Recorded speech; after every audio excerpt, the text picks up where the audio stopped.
राहुल गांधी का भी इस पर रिएक्शन सामने आया है। राहुल गांधी ने भी जो प्रदर्शनकारी छात्र हैं उन्हें सपोर्ट करने की बात कही है।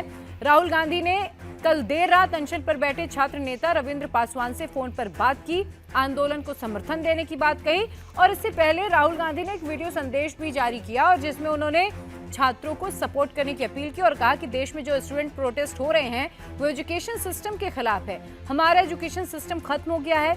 हर सरकार को छात्रों की बात सुनी जानी चाहिए। एजुकेशन सिस्टम में बदलाव लाना चाहिए, चाहे वह कांग्रेस की सरकार हो या झारखंड की सरकार हमारी नहीं सुन सकती तो अब इस्तीफा दे दे सरकार। ये कौन कह रहा है? ये छात्र कह रहे हैं। राहुल गांधी ने हालांकि कल छात्रों को यह भी आश्वासन दिया था आज के लिए कि आज वो छात्रों की बात मुख्यमंत्री हेमंत सोरेन से कराएंगे, लेकिन अभी तक इसको लेकर भी कोई पहल नहीं हुई है, यानी कि अभी तक मुख्यमंत्री और छात्रों की कोई बात नहीं हो पाई है।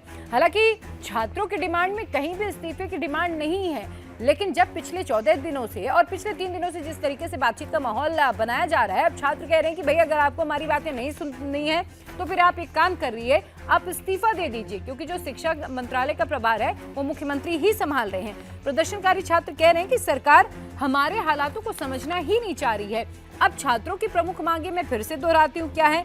छात्र ये चाह रहे हैं कि 14वीं जेपीएससी परीक्षा की सीबीआई और ईडी से जांच होनी चाहिए, ये परीक्षा रद्द होनी चाहिए, लेकिन अभी तक सीबीआई जांच की कोई बात सामने नहीं आई है। हालांकि सीआईडी जांच कर रही है। 19 लोगों की गिरफ्तारी हो चुकी है और कैसे संगठित सिंडिकेट इस पर काम कर रहा था वो सब आपने देखा कि किस तरीके से बकायदा रेट कार्ड तय किए गए थे कि अगर आपको डीएसपी बनना है तो लगभग 2 करोड़ रुपए, आपको एसडीओ बनना है तो लगभग 80 लाख रुपए, सब इंस्पेक्टर बनना है तो 30 लाख रुपए, बीडीओ बनना है तो 50 लाख रुपए। तो इस तरीके से एक रेट कार्ड वहां पर फिक्स था। अब छात्रों ने ये दिखाया कि भाई चाहे खास तौर पर जो आदिवासी बाहुल्य क्षेत्रों से आते, कह रहे हैं कि हम तो पिछले 8-10 साल से सिर्फ तैयारी करते रह जा रहे हैं, लेकिन जो पैसे वाले हैं वो पैसे देकर नौकरियां ले जाते हैं और ये बहुत बड़ा अपराध है, हमारे अधिकारों की हत्या है।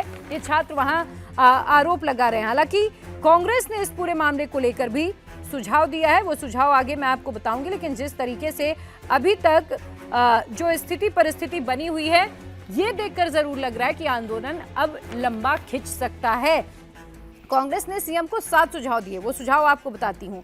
तो कांग्रेस की तरफ से कहा गया है कि जेपीएससी जेएसएससी से जुड़े आरोपों की निष्पक्ष और समयबद्ध तरीके से जांच होनी चाहिए। टीडीपीएल समेत विवादित एजेंसियों की जांच हो, दोषी मिलने पर उन्हें फिर ब्लैकलिस्ट किया जाए। दोनों आयोग के अफसरों और कर्मियों की जगह नई भर्ती होनी चाहिए। वार्षिक भर्ती कैलेंडर जारी कर सख्ती से उसका पालन करा जाना चाहिए।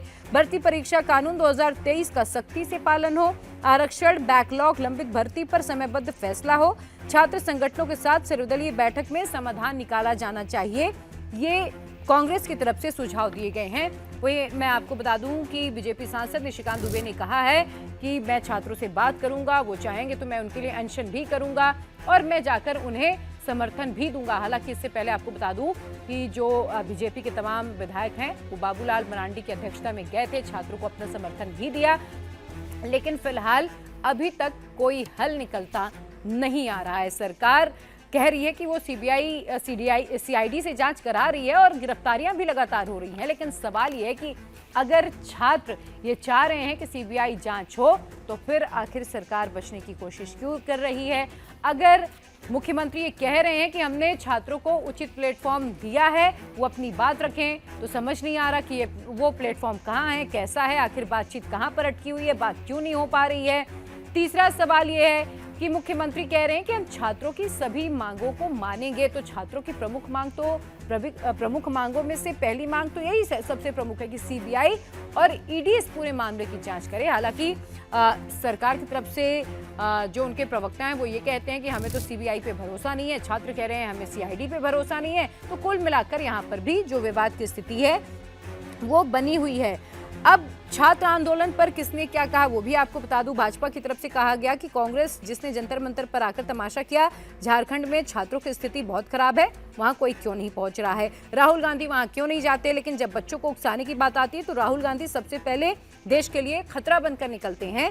ये जो बयान है ये बीजेपी सांसद कंगना रनौत का है। अब सांसद पप्पू यादव ने क्या कहा वो सुनिए। उन्होंने कहा कि झारखंड में हमारे अध्यक्ष जा चुके हैं, बातचीत हो रही है, हमारे सीएम हेमंत सोरेन ने वार्ता के लिए टीम बनाई है, यहाँ लाठी गोली चल रही है, वहाँ परिवार की तरह वार्ता चल रही है, लेकिन वो वार्ता कहाँ चल रही है वो किसी को नहीं दिख रही है। हर कीमत पर दोषियों को सजा मिलनी चाहिए, ये पप्पू यादव का बयान है। केंद्रीय मंत्री संजय सेठ ने कहा कि 13 दिन हो गए, 13 दिनों में छात्र पूरी तरह एक ही जगह पर डटे हुए हैं। उनकी एक ही मांग है कि सीबीआई जांच हो, परीक्षा रद्द हो, लेकिन 13-14 दिन तक झारखंड की सरकार मौन है। कारण क्या है, आखिर इसके पीछे की वजह क्या है, जांच क्यों नहीं हो रही है, ये सवाल उठाए उन्होंने। झारखंड भाजपा के अध्यक्ष ने कहा कि झारखंड में कांग्रेस के समर्थन वाली जेएमएम की सरकार चल रही है। 14 दिनों से छात्र अनशन पर हैं। राज्य में सरकार बनने के बाद 2019 से लेकर अब तक जितनी भी परीक्षाएं हुई, सभी परीक्षाओं में पेपर लीक हुए। राहुल गांधी इस पर चुप क्यों हैं? भाजपा सांसद अनुराग ठाकुर ने क्या कहा वो भी बताते हैं। उन्होंने कहा कि कांग्रेस की राजनीति अवसरवादी है। क्या झारखंड के युवा कांग्रेस के लिए कोई महत्व नहीं रखते? क्या झारखंड के युवाओं के लिए सीएम निवास के बाहर जाकर राहुल गांधी लेटेंगे या नहीं? जैसे पीएम आवास के बाहर आए थे, केवल राजनीति करने के लिए युवाओं को पकड़कर उनके कंधे पर बंदूक रखकर चलाई जा रही है। ये अनुराग ठाकुर की तरफ से बातें कही गई हैं राहुल गांधी को लेकर। लेकिन सवाल ये है कि जब वाकई कांग्रेस जिस तरीके से दिल्ली में एक्टिव नजर आ रही थी, झारखंड पर इतनी एक्टिव क्यों नजर नहीं आ रही है?